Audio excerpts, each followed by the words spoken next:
دمدم عليها ربنا، دمدم عليها ربنا، دمدم عليها ربنا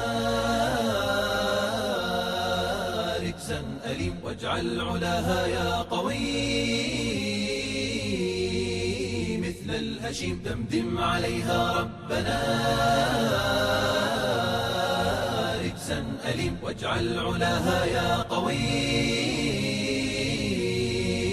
مثل الهشيم. رباه بطشك فانتقم منه الظلوم، لم يقدروا وتجاهلوا قدر العظيم. رباه بطشك فانتقم منه الظلوم، لم يقدروا وتجاهلوا قدر العظيم. فاضرب بصوتك يا عزيز أسقي الحميد، يا من تسموا بالهدى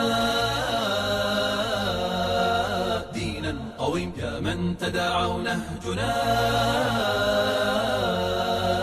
ذكر حكيم، يا من تسموا بالهدى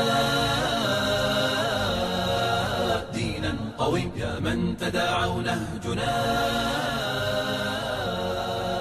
ذكر حكيم، يا من تلوه وأسبلوا. The important thing to remember with the Masons and the Founding Fathers is that many of the Founding Fathers were deists. Deists believe that a supreme being created the universe, but that being is impersonal. It won't answer your prayers or even hear them. So when you talk about the Founding Fathers, who believed in deism as opposed to theism? Almost all of them. Give me names. George Washington, Thomas Jefferson, John Adams. There are a lot of people who say there is no proof, for example, that Thomas Jefferson was a Freemason. That is true, but certainly a deist. Thomas Jefferson went so far as to take the Holy Bible and remove all of the references to anything miraculous, to the resurrection, to the virgin birth. Jefferson himself said that the idea of the virgin birth, Christ springing from a virgin, would one day seem as much like myth as the idea of Minerva springing from the head of Jupiter. The Founding Fathers, Brown says, didn't just read the Bible. They also read Roman and Egyptian mythology. And they read the stars.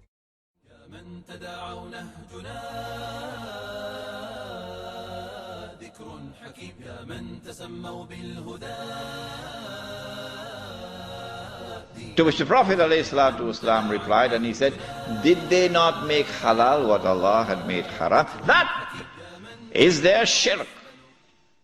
There is a painting in the Capitol. Yes. Tell me about it. Well, it's a painting that I was shocked to find was there. I said there is a painting called The Apotheosis of Washington.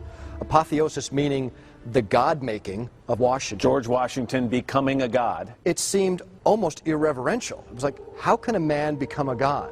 But it really, to my eye, and to other historians' eye, catches this concept of the power of man. Again, can you imagine anyone putting forth that notion of politicians as gods? Right. Here we are in the 21st century. Well, you'd be run out of town. You'd be run out of town.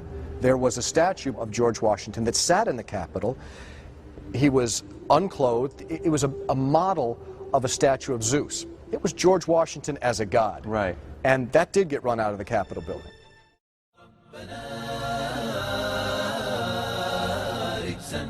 واجعل علاها يا قوي مثل الهشيم. رباه بطشك فانتقم منه الظلوم، لم يقدروا وتجاهلوا قدر العظيم. رباه بطشك فانتقم منه الظلوم، لم يقدروا وتجاهلوا قدر العظيم. فاضرب بصوتك يا عزيز أسقي الحميد، يا من تسموا بالهدى دينا قويم، يا من تداعوا نهجنا ذكر حكيم، يا من تسموا بالهدى دينا قويم، يا من تداعوا نهجنا ذكر حكيم، يا من تلوه وأسبلوا دمعا سليما. قرآنكم فيه المصاب غدا جزيلا، يا من تلوه وأسبلوا دمعا how can a man become a god? But it really, to my eye, and to other historians' eye, catches this concept of the power of man. Again, can you imagine anyone putting forth that notion of politicians as gods? Right. Here we are in the 21st century. Well, you'd be run out of town. You'd be run out of town. There was a statue of George Washington that sat in the Capitol. He was unclothed. It was a model of a statue of Zeus. It was George Washington as a god. Right. So we're told, in fact, it's a temple to a secret society, built by the Freemasons to a specific design, Congress, the Congress building. Where did it get its name from? Capitol Hill, from a sacred place of the Roman Brotherhood going way back called Capitoline Hill. And when Madeleine Albright, high priestess of this brotherhood, became Secretary of State, and she went across on her first overseas visit to Europe, she actually went to Rome and made an official visit, what for her would have been a pilgrimage to Capitoline Hill in Rome, and that's where we get Capitol Hill from. This is George Washington. In the last century, they decided they didn't have a decent statue of George, so instead of getting an American to produce one, they ordered it from Italy, from Florence. And when it arrived on the dockside, people were staggered, because here was George, the first president of the United States, depicted naked from the waist up with this cloth over his Bill Clinton's, and then pointing up one arm, pointing down the other. What's going on? Unless you realize where these people are coming from, it's inexplicable.